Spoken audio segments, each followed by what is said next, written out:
된다는 말이 있는데요. 오늘은 싸는 얘기를 좀 해볼까 합니다. 우리가 일반적으로 사람은 누구나가 다 먹어야 사는데 이 보편적으로 먹는 것에는 두 가지 종류가 있습니다. 입으로 10개의 음식이 들어가면 만약에 8개가 흡수가 된다. 그러면 8개는 몸에 피가 되고 살이 되는 어떤 몸을 만드는 재료가 되지만 흡수되지 않는 2개가 똥이 되게 되는 거죠. 오늘은 그 똥에 대해서 한번 알아보는 시간을 가져볼까 합니다. 우리가 일반적으로 음식을 먹게 되면 입으로 들어가서 식도를 타고 내려가고 위에서 소화가 되고 소장에서 흡수가 되고 그리고 대장에서 똥이 만들어져서 직장이라고 하는 똥을 보관하고 있는 항아리가 있는데 거기에 똥이 채워지게 되면 마렵다라고 하는 변이가 느껴지게 되는데 그 마렵다는 신호에 의해서 변이 몸 밖으로 배설이 되기 시작합니다. 일반적으로 우리 성인을 기준으로 입에서부터 항문까지는 약 9m 정도가 되는데요. 음식물이 입으로 들어와서 몸 밖으로 배설되는 시간은 가장 이상적인 시간은 24시간에서 약 48시간 정도 시간이 소요가 됩니다. 우리는 이런 말을 들어본 적이 있습니다. 콩 심은 데 콩나고 팥 심은 데 폿난다라는 말이 있습니다. 결국은 내가 좋아하는 음식이 내 몸에 질병을 만든다라는 뜻입니다.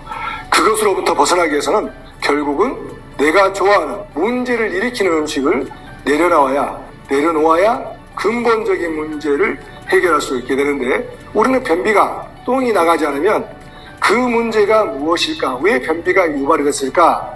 라고 하는 것은 생각하지 않고 변비약을 우선 가까이서 문제를 쉽게 해결하기 위해서 약국에 들러서 변비약을 사 먹습니다. 작은 알갱이 하나가 똥의 양을 늘려줄 수는 없습니다. 근데 그걸 먹으면 왜 변비가 나가지 않던 똥이 항문을 통해서 배설이 될까요? 그거는 그 약성분이 대장을 강하게 경련을 시켜서 몸 밖으로 밀어내는 것이 변비약의 역할입니다. 옛말에 똥구멍이 찢어지게 가난했다라는 말이 있습니다. 그때 생각해보면 60년대, 70년대 먹을 것이 없었는데 왜 똥구멍이 찢어졌을까요? 60년대, 70년대 없던 시절에도 사람들은 그때 배고픔을 달래기 위해서 거친 풀들을 많이 뜯어서 섭취했습니다. 그러면 그러한 것들은 소화가 잘 되지 않습니다. 그래서 10개를 먹게 되면 1개 내지 2개만 흡수가 되고 나머지 8, 9개는 변이 되게 되죠. 그러니까 배고픔은 달래지지 않고 점점점 똥량만 많아지다 보니까 항문은 똥이 붉어서 찢어지는 형태. 그래서 그것이 만들어진 것이 가난했던 시절에 비유해서 똥구멍이 찢어지게 가난했다 이런 말이 생겨나게 되는 것이죠. 결국은 변비를 근본적으로 해결하는 방법은 식탁 문화에서 똥의 재료인 어떤 식이섬유의 양을 늘려주는 것이 변비를 근본적으로 해결하는 어떤 방법이다. 이것은 내성이 생기지 않습니다. 그러나 약이라고 하는 것은 반드시 의존성이 생기죠. 그 약을 먹지 않으면 또는 그 약이 점점점 늘어나지 않으면 그 장의 연동운동을 유발시키는 그 어떤 행위가 점점점 줄어들어서 나중에는 어떤 똥이 몸 밖으로 흘러나가지 않는 그런 형태를 어떤 유발할 수도 있습니다. 설사약은 무엇입니까? 근본적인 것은 내장이 차가워서 그 차가움을 이겨내기 위해서 장이 경련, 공진, 경련, 발작 어떤 이런 수준으로 어떤 그 강도를 높이게 되는데 그 강도가 빨라지면 빨라질수록 음식물은 몸 밖으로 빠져나가는 속도가 빨라져서 물똥이 되게 되는 거죠. 그럼 설사약이라고 하는 것은 강제적으로 대장의 연동을 멈춰버리게 하는, 경련하지 못하게 하는 그런 원리로 해서 설사가 멈추게 됩니다. 그래서 의학의 아버지라고 하는 히포크라테스는 음식으로 고칠 수 없는 병은 약으로도 고칠 수 없다. 그리고 마지막으로 이런 얘기를 했습니다.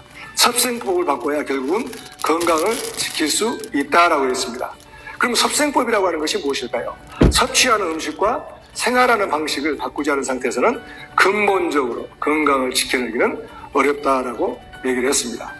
그래서 결국은 그러한 것들이 입으로 들어온 것이 결국은 질병을 만든다라고 하는 것들을 우리가 알아야만 하겠습니다. 결국은 우리 몸은 어떤 이렇게 공진이나 경련 그리고 발작을 하는 과정에서 이게 점점점 그 부위, 신체 부위가 어디든지 간에 경련과 발작을 지속하게 되면 그 부위가 붓습니다. 그 부위가 부어지면 점점점 거기를 이루고 있는 막은 얇아지게 되고 그런데도 문제가 해결되지 않으면 지속적으로 경련을 또 하게 되면 거기가 터지게 되고, 그것이 바로 염증인 거죠.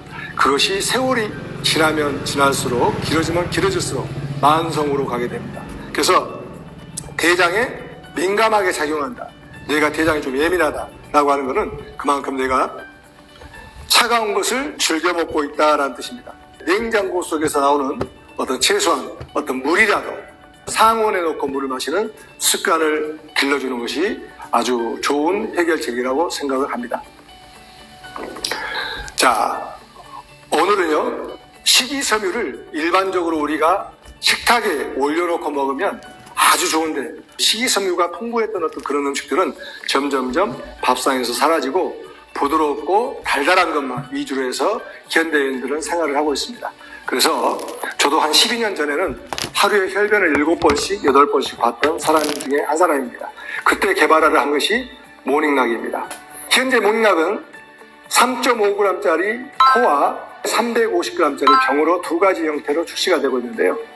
이 병에는 작은 스푼이 제공이 되고 있습니다.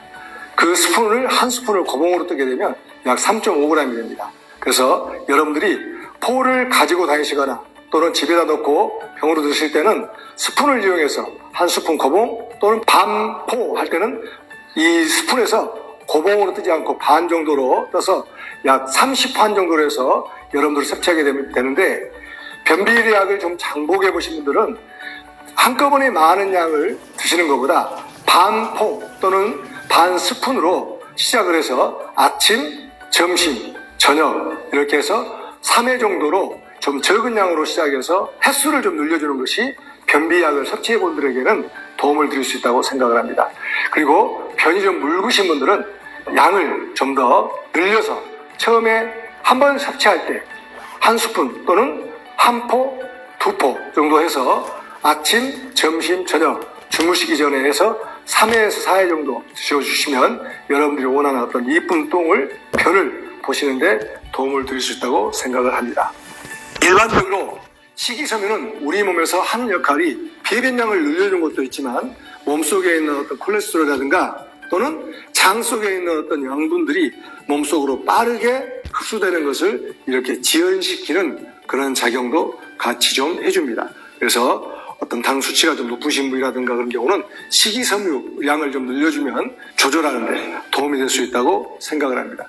이 모닝락은 아주 딱딱합니다. 그래서 거친 운동, 만약에 어떤 달리기를 하기 전에 모닝락을 먹었다 그러면 위에서 피가 이렇게 빠져나가기 때문에 위가 좀 답답해지는 증상을 느낄 수 있습니다. 그래서 어떤 과격한 운동을 한 후에 드시는 것이 바람직하고, 과격한 운동을 하기 전에 식이섬유 모닝락을 드시면 위가 좀 답답하다 이런 증상을 느낄 수 있다는 거 여러분들 인지를 해주셨으면 좋겠습니다.